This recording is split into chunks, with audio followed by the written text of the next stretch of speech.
what about the offseason? So we're going to get into some of our top questions and see if Hartsey has the answers. 5 of them. Yeah, 5 of them. All right, here we go. Austin Matthews, 1 year left on his contract with the Maple Leafs.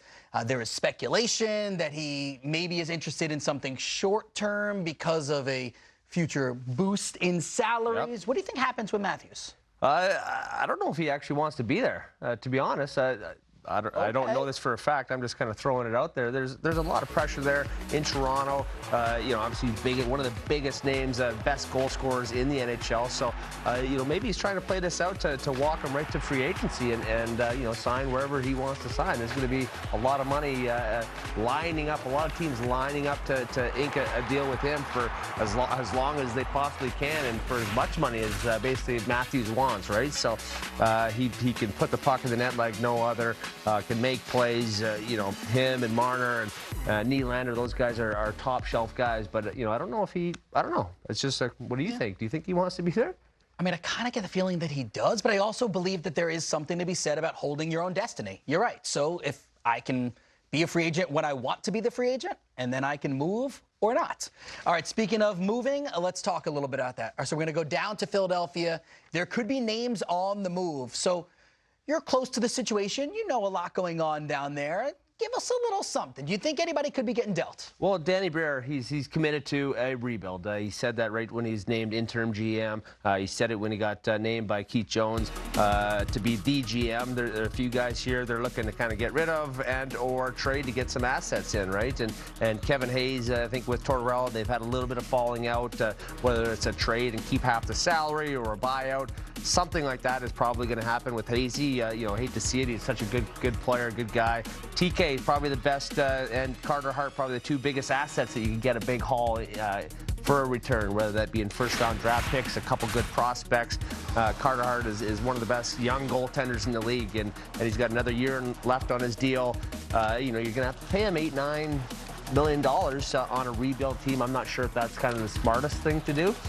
Or you try and get a couple first-rounders for him. So there's a lot of desperate teams out there that need a number 1 goalie. He's definitely that guy and can keep the puck out of the net, especially on not a great team in front of him in Philadelphia. So, TK, there's been rumors him going to Edmonton for some picks and some prospects back, playing with McDavid and Draisaitl. That'd be pretty cool for him. So at the end of the day, Danny Briere is going to do what he thinks is best for the Philadelphia Flyers, and the rebuild, I believe, is the right option to go there for Philly. They've just kind of been spinning their tires for the past few years. So, I'm excited to see what else happens here and who they draft and watch these kids develop. Yeah, tough spot to go into a rebuild, but sometimes you just have to make that move. Alex DeBrincat spent his first 5 seasons in Chicago, so after 1 year in Ottawa, there is word he could be on his way out. Do you think he's wearing a different sweater next year? I liked him in Ottawa, right? Playing with Giroux, the young group of guys there, Stützle, he can make plays.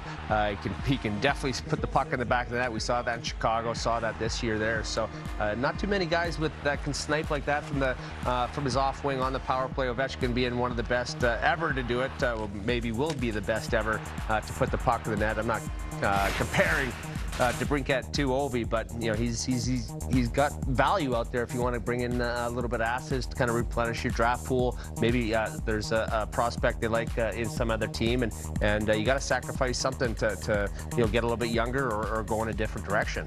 That goal scoring went down just a touch his first season in Ottawa. All right, now let's get to someone who will someday be in the Hall. Patrice Bergeron, pretty much he's done everything as a hockey player that you could want to do, but the question becomes this. Does he want to keep playing? And if the answer is yes, does he want to be in Boston? Absolutely. I don't think he's going to be one of those guys trying to chase the cup and go to a new team. And everyone knows what Patrice Bergeron brings, right? He's winning faceoffs. He's killing penalties. He's scoring goals. He's the one of the best leaders in the NHL. Not only just lately when he's become an older player, but right when he came in the league, you could tell this guy was built a little bit differently. And look at the sadness there on that one, on those faces when they lost there in Game 7. But yeah, won a Stanley Cup.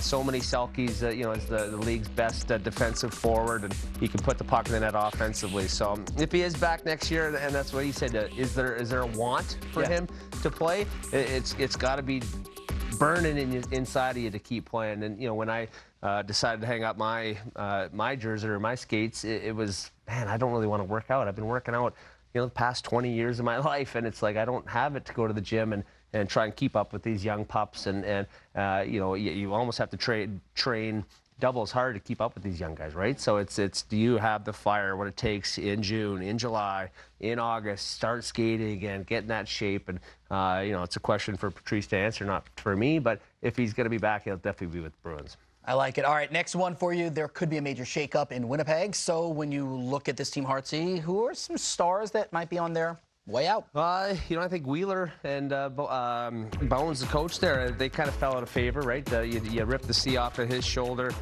You got Pierre-Luc Dubois said that he wants to go somewhere. He's 1 year before becoming unrestricted free agent. Connor Hellebuyck, there's probably 6 or 8 teams that need a #1 goalie, right? He says he wants out. Yeah, so there you go. He won't be back, right? And to have a goaltender of that caliber on a team that just doesn't have that #1 goalie would be huge on any team, right? So, and then you look at Scheifele as well too. Scheifele, sorry, he just a guy that can put the puck in the net. He's always right around the goaltender, great shot. So those 4 players are really good players. Just some salaries that you need to kind of keep half if you're going to move some. Maybe I'm not sure how it works. I'm not a GM, but it's a lot of moving pieces there north of the border.